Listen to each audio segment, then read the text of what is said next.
본주 상 정읍으로 가는 신인. 한편 경북 영천 북극성이 조림한다는 배진사의 별채에는 인정상간을 만나고자 하는 사람들이 간간히 찾아들기 시작하였다. 이들은 대개 최처자의 향리인 영덕에서 오는 사람들이었다. 원래 최처자에게 다니며 복을 구하고 가르침을 얻고자 하던 이들인데 최처자가 멀리 전라도 땅으로 떠나고 나니 몇 명씩 무리를 지어 가끔 이렇게 인정상간을 찾아오는 것이었다. 아마도 최처자가 이사하기 전에 누군가에게 인정상간의 존재를 알려준 모양이었다. 하지만 영덕에서 영천까지는 결코 가까운 길이 아니었다. 그들이 한번 인정상간에게 다녀가자면 좋기 4, 5일은 꼬박 걸어야 했다. 그래서 쉽게 마음을 낼 수도 없었고 자주 찾아올 수도 없었다. 그런 만큼 좀채로 말을 않는 인정상간도 이들에게는 간단한 인사말 정도는 해주어야 했다. 헌데 기이한 바는 그 간단한 인사말이 이들에게 곧 신묘한 약이 되고 가르침이 되어 저마다 병을 고치거나 답을 얻게 된다는 것이었다. 그리고 인정상간이 그렇게 인사말만을 할 뿐 일체 다른 말은 하지 않았기 때문에 그들은 구토록 먼 길을 걸어왔어도 인사만 하고는 곧바로 돌아가는 것이 상례였다. 그 모습은 영락없이 지나던 길손들이 잠시 그 집에 들러 길을 묻고 가는 것으로만 보였다. 하여 동네 사람들은 거기에 별다른 주의를 기울이지 않았고 그 집에서 무슨 일이 벌어지는지조차 알지 못했다. 동네 사람들은 평소 인정상간을 이인처녀라 부르며 다만 범상치 않은 사람인 줄은 알고 있었으나 그 말소리를 한번 들어보지조차 못했기 때문에 가까이 살면서도 그에게 그토록 신묘한 능력이 있다는 것까지는 전혀 몰랐다. 한데 인근 사람 중에 인정상간을 남달리 본 사람이 있었다. 영천 고을의 토박이요 덕망 높은 권감역이 친구인 배진사의 집에 놀러 갔다가 우연히 인정상간의 얼굴을 보게 됐다. 박학다식한 권감역은 인정상간을 한번 보자 대번에 그가 천상의 정기를 한 몸에 타고났음을 간파하였다. 마침 그의 아들이 상처하여 홀로 지내는 중이었으므로 그는 이 이인처녀를 며느리로 맞이할 요량을 하게 됐다.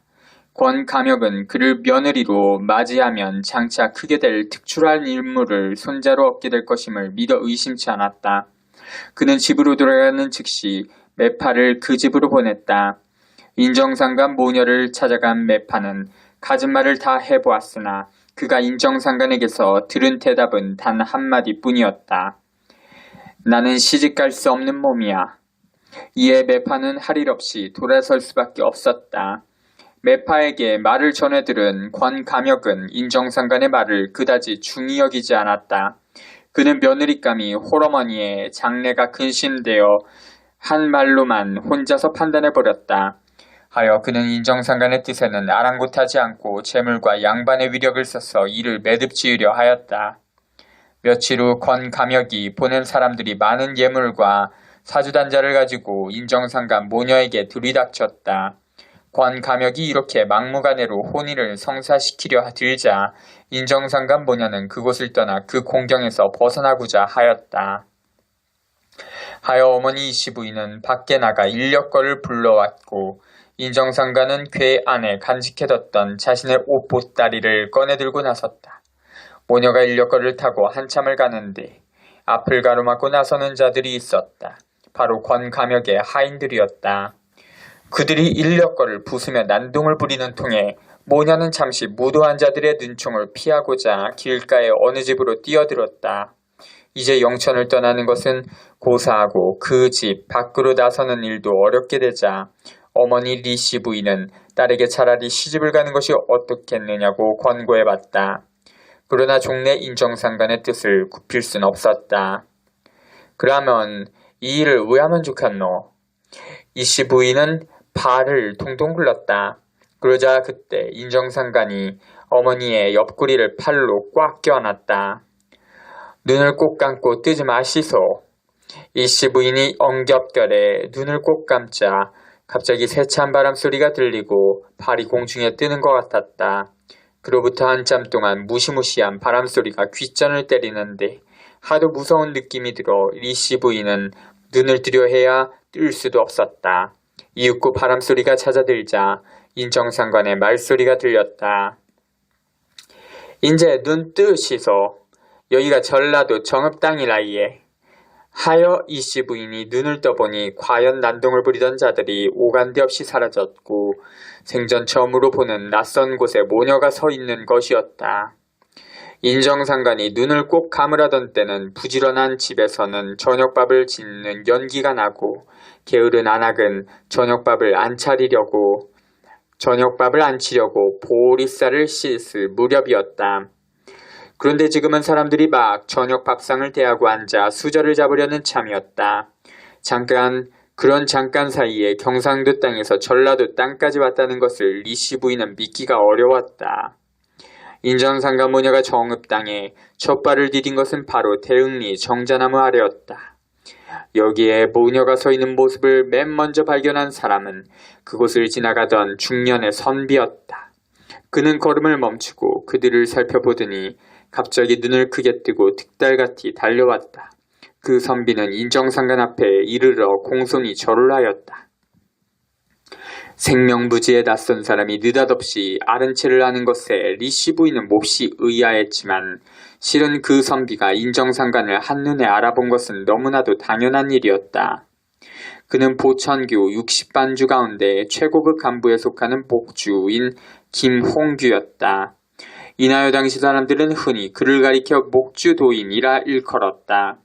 목주도인은 함양 황석산에서 있었던 천재에 참여한 주요 인물 중에 하나였다. 그 천재 때 인정상관이 불현듯 나타나 보천 교주에게 일본 경찰의 출현을 경고해 줌으로써 모두가 위기를 모면한 일이 있었으므로 그 현장에 있었던 사람으로서 인정상관을 몰라볼 수가 없었던 것이다. 목주도인은 전북 김제군 만경면 사람으로서 원래 유학자였으나 나중에는 불법, 술법 등을 익히게 됐고 상당한 도술까지 했던 사람으로 알려지고 있다. 근세 화엄경 주회를 마치고 세상을 떠난 탄어 김택성 스님은 바로 목주도인 김홍규의 아들이었다. 이로 미루어 보건대 탄어의 학문은 그 선친으로부터 이어진 것이 아닌가 여겨진다. 그는 한때 태을교를 내세워 거에게 독립자금을 마련하다가 일경에 체포되어 곤욕을 치른 적도 있다. 신유년 서기 1921년 10월 29일자로 발행된 동아일보 기사를 보면 그의 집에서 최도홍, 고편상, 고태규, 육원익 등과 모의하던 중 미리 변복하고 잠복 중이던 경찰에 의하여 체포되었다고 쓰여 있다. 어인 거동이십니까? 저희 집으로 모시겠습니다. 목주도인의 손을 들어 방향을 가리킨 다음에 앞장을 서서 걸었다. 하여 모녀는 그를 따라가 그 집 작은 방에 임시거처를 정하게 됐다. 황석산에 호련이 나타나 위기를 알려주고 사라졌다던 신인이 대흥리에 왔다는 소문이 퍼지자 이밤산 아래는 더욱 생기가 넘쳤다. 사람들은 이제야말로 진정 창업주의 후비가 될 신인 처녀가 왔다고 생각하였다. 교주 차경석은 그러한 소문을 의식해서였는지 보천교 본당이 있는 대흥리에서 약 5리가량이나 떨어진 제네는 속칭 방주간 마을에 집을 사서 인정상관 모녀를 그리로 옮겨 살게 하였다. 그리고 생활에 어려움이 없도록 보살펴줬는데 이는 아마도 황석산에서 입은 은혜에 보답하고자 하는 뜻이었을 것이다. 교주의 그러한 뜻과는 달리 교단 간부들 중에는 또다시 엉뚱한 생각을 품는 자들이 있었다. 이들의 생각은 대개 이러하였다. 이번에 스스로 찾아온 신인 처녀를 우리 토주의 후비로 맞이해야 한다. 그래야 일본 놈을 쉽게 몰아내고 우리 대시국이 빨리 독립하여 번창한다. 토주는 차경석을 지칭하는 말, 그는 60반주 중에서 임금을 상징하는 토주로 일컬어 왔다. 전편에서 설명했듯이 중토죠. 중토. 그러니까 가운데 거한다. 하여 이들은 인정상관 모녀를 대흥리에 가까운 송정 마을에 이삭케 하고 예물을 들고 자주 찾아다녔다. 그리고 새 왕조의 창건을 들먹이며 인정상관에게 교주와 혼인해주기를 간청하였다. 그러자 인정상관은 이들에게 이렇게 물었다. 자네들 선생한테 해인이 있다 하든가. 인정상가는 그 어머니 리씨 부인을 제외하고는 누구에게도 존댓말을 쓰지 않았다. 때문에 당시 나이나 학식 따위를 내세우는 사람들은 찾아뵙고 말하기가 참으로 곤란했다고 한다. 인정상관이 뜻밖의 해인이 있느냐는 질문을 던지자 하나가 나서서 답하였다. 그런 게 어디 있겠습니까? 그에게 해인도 없다는데 자네들이 위에 대사를 꾀한다 하노. 마음 고쳐먹고 돌아들 가. 인정상관이 말하는 해인이란 무엇인가? 그것은 바로 나라를 전하는 보물로서 먼 옛날 환웅천제 때 여러 종족이 모여 상의한 끝에 만들었다는 것이다. 부도지의 아래와 같은 사실을 전한다. 여러 종족이 방장상, 방호의 굴에서 칠보에 옥을 캐내어 천불을 새기고 그것을 방장해인이라 하여 칠난을 없애고 돌아갔다. 제족, 채칠보, 지옥, 방장, 호, 지굴, 각 천부이, 위지, 방장, 해인, 벽제, 칠난, 이귀, 이 칠색 보옥에 천부를 새긴 도장은 진실로 불함 삼력의 특별한 선물이며 사회의 여러 종족에게 하늘이 베풀어준 은혜로운 것이었다. 대저 위에서 말한 방장산은 지금의 함경북도 명천군 칠보산 지역에 있는 산을 일컫는 말이다. 그 산 앞에는 천하의 절경을 이룬 동해의 섬들이 있고 바닷속에는 네모난 병, 방호, 모양의 굴이 있다. 옛날 환웅천제 때 바로 그 바닷속 굴에서 캐낸 칠색 보옥으로 천부를 새긴 도장을 만들어 나라를 전하는 보물로 삼았다 하여 천부인을 해인이라 별칭하기도 하는 것이다. 그러므로 인정상가는 해인의 있고 없음으로써 천명의 유물을 상징하여 그 엉뚱한 자들을 물리치고자 한 것이다. 인정상관이 해인을 거론하며 그들의 뜻에 정이 응하지 않자 그들은 다른 식으로 인정상관을 몰아붙이려 하였다. 지금 사시는 이 집도 우리 교중에서 마련해준 것이요. 그동안 두 모녀의 생활을 보살펴 온 것도 우리였으니 마땅히 이에 대한 보답이 있어야 할 것입니다. 그게 도리가 아니겠소. 무엇으로 갚으시려오? 이에 인정상관은 답하였다. 어찌 그것이 그대들 것인가? 천지 것이다. 그러자 달리 대꾸할 말을 찾지 못한 그들은 돌아갈 수밖에 없었다. 인정상간 모녀는 얼마 후 다른 마을로 이사를 하였다. 이번에 이사는 송정마을이나 제내마을로 옮길 때와는 달리 누구의 호의나 도움에도 힘입지 않고 인정상간이 스스로 살만한 곳을 택하여 옮긴 것이었다. 모녀가 새로이 자리 잡은 곳은 진등마을이었다. 불함삼역 백두산 아래에 있는 복례산, 영주산, 방장산을 일컬음.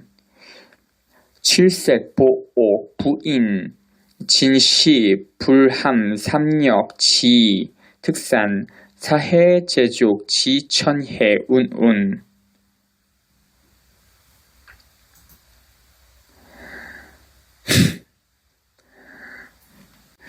지금 이 글을 쓰고 있는 필자가 바로 이 진등마을에 살고 있다. 진등마을은 지금까지 살던 송정마을 바로 앞에 위치하고 대흥리와는 하천을 사이에 두고 서로 마주보는 동네이다. 진등으로 이사온 인정상과는 옛날처럼 삭바느질을 하여 어머니를 봉양하였다. 비록 조막손으로 하는 바느질이었지만 여기에서도 그 솜씨가 인정되어 일감이 금세 많아졌다. 그런데 인정상가는 누구든 바느질한 품삯을 돈으로 주면 결코 받지 않았다. 다만 약간의 곡식이나 잔거리를 가져오면 그것은 받아들여서 그것으로 노모를 봉양하였다. 그러므로 이곳 사람들이 모두 기이하게 여겼다. 사람들은 그 집을 가리켜 다들 벙어리 바느질집이라 하였다. 이는 물론 인정상간이 아무와도 일체의 말을 하지 않았기 때문이다.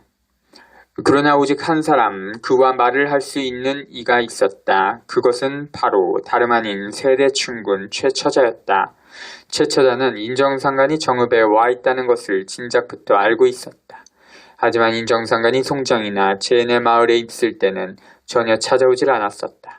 그런데 인정상간이 진등으로 이사한 후 엉뚱한 생각을 품은 그 보청교인들의 발길이 뚝 끊어지자 이때를 기다렸다는 듯이 인정상간을 찾아 수시로 드나들기 시작한 것이다. 두 사람은 다시 옛날처럼 신서로서 필담을 나누며 서로 즐거워하였다. 18.